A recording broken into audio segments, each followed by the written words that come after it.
Hey guys, welcome back to the kitchen. I know it's been a while. There's a reason for that, but I am back, I am making videos, and since we're all locked in quarantine and we're all in lockdown, I think there should be a fairly regular video. The reason I have been away is that last year I got a little bit busy with a project I kept secret for a very long time, but if you follow me on Instagram then you already know it, but for those of you who don't, I have some news. I have another book coming out. It is released in the UK on June 25th and in the US on September 1st. I'm not going to talk about it too much in the video, but it is available for pre-order now. Now that's over, let's get to our actual recipe. Today, since we are in lockdown, since everyone's bored of our own houses and bored of our four walls, I thought we would make something where we can pretend that we're out, enjoying the sunshine, maybe off on a holiday, but we're not in our current existence. So today I'm going to make a very easy dessert. It only needs a few ingredients. We're going to make a frose, yes I hate that word too, a frose sorbet, so a rosé based sorbet. It's really easy and I'm going to show you a few cool tricks to make the recipe without really using a recipe. Also, don't you love my t-shirt? I was going to wear this on my US book tour, which may or may not be happening. Let's see how we go on. Okay, so ingredients wise, it's very simple. The frose main ingredient is, of course, rosé wine. So you want a nice bottle of rosé.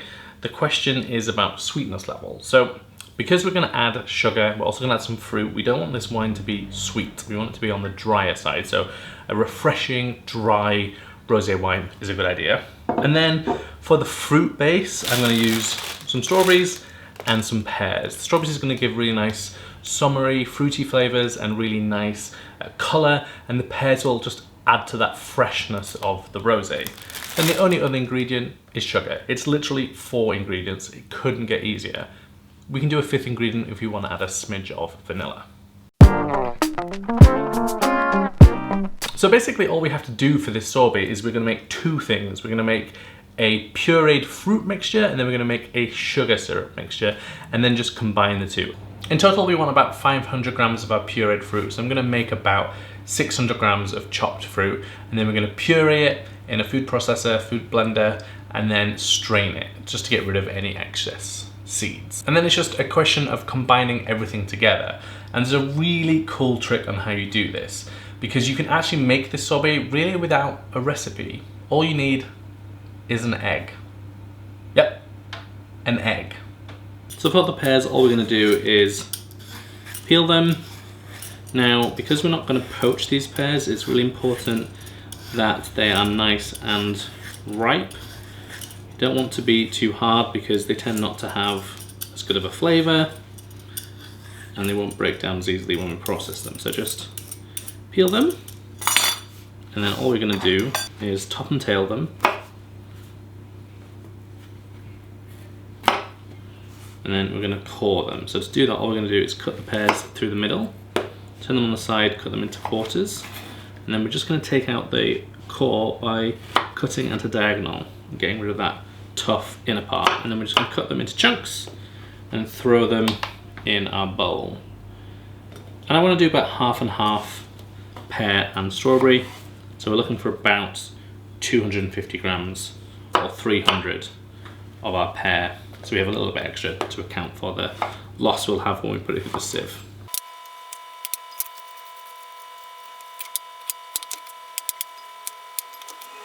And then for the strawberries, all we're going to do is slice off the green stalk, cut into quarters, and we are done.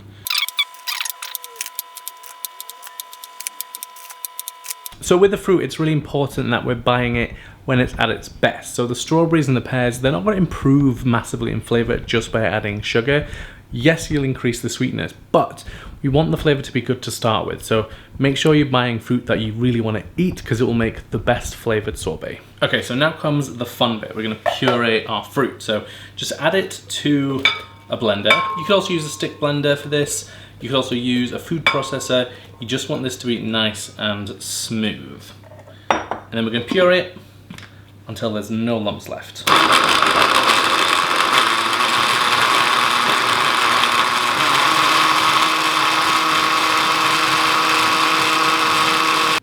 So now that we have our smooth mixture, we are going to strain it through a fine mesh sieve. So just pour the mixture through our sieve, and all we're trying to do is get rid of the majority of the seeds and any pulp that's left behind. So this grainy stuff that's in the bottom, we can get rid of that. It's not going to add anything to our mixture.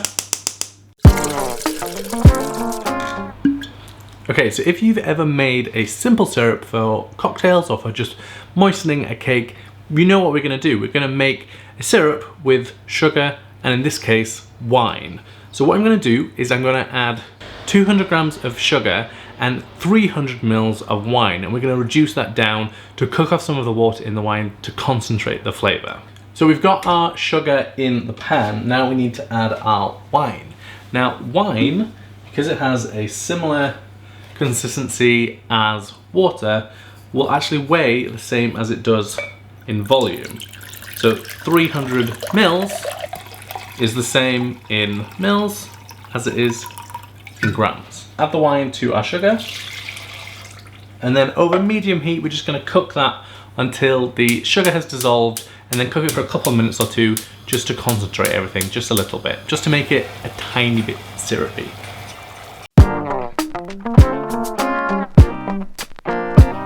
So to start with, I'm going to add our syrup, about 2/3 of it to start with, to our pureed fruit mixture. Just give that a stir to combine, and then I'm going to pour it, or most of it, into a jug so it's a little easier for you to see.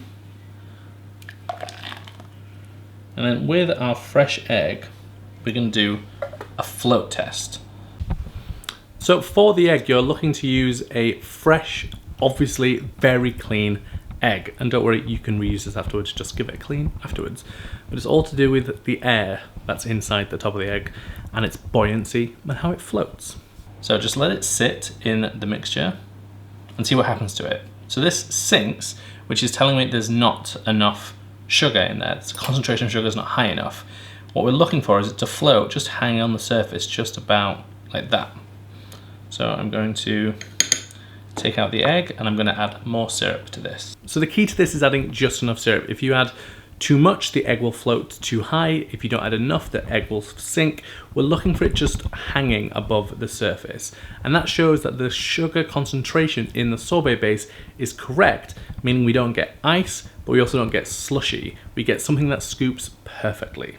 So that when you add the egg, it floats on top of the surface, and you've got just a couple of centimeters showing above. If it sinks, as I said, it's not got enough sugar. If it floats really high, it means it's got too much sugar, and you can correct that by adding either more fruit puree or just more liquid to the base.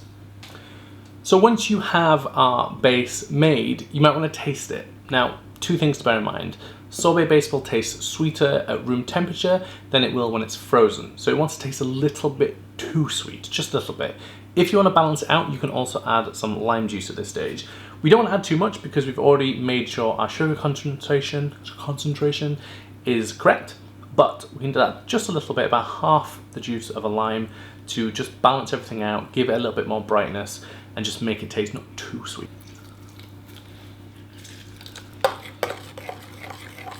And now all that's left to do is chill the base. We want to chill it for about 4 hours or so, and the reason for this is colder sorbet base will freeze better, which means less crystals, which means a smoother sorbet.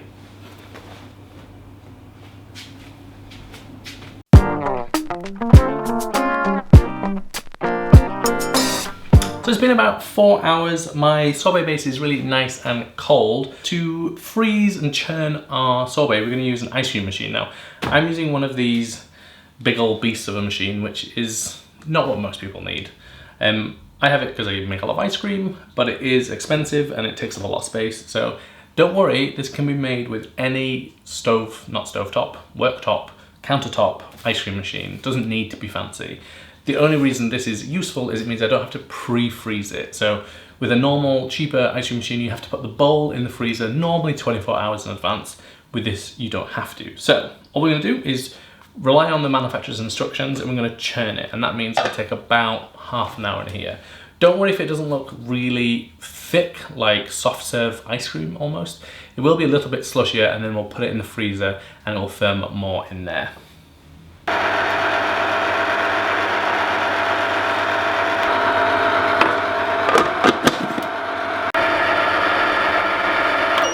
So once our sorbet is nice and firm, what you should see is it should look a little bit slushy maybe, but don't worry if it's a little loose, that's fine.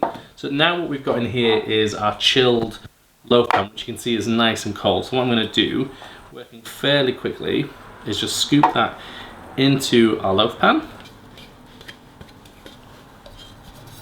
So all I'm going to do now is I'm going to spread this out, and then I'm going to cover it with some cling film. But sorbet, as you can see, is really nice and soft now, but we want it to be a bit more scoopable. So I'm going to pop it in the freezer for about 4 hours, and that should be enough time for it to set fully.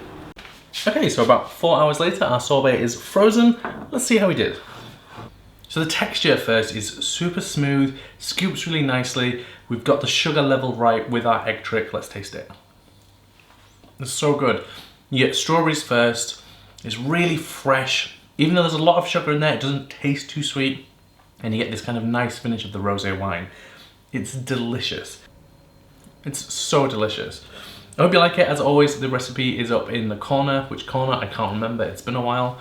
Or it's linked in the description box below. If you like this recipe, I'll have new recipes every week because I've got nothing else to do. We're in lockdown. So there will be a sourdough pizza recipe coming. There will be a sourdough discard recipe coming, hopefully with a chocolate chip cookie.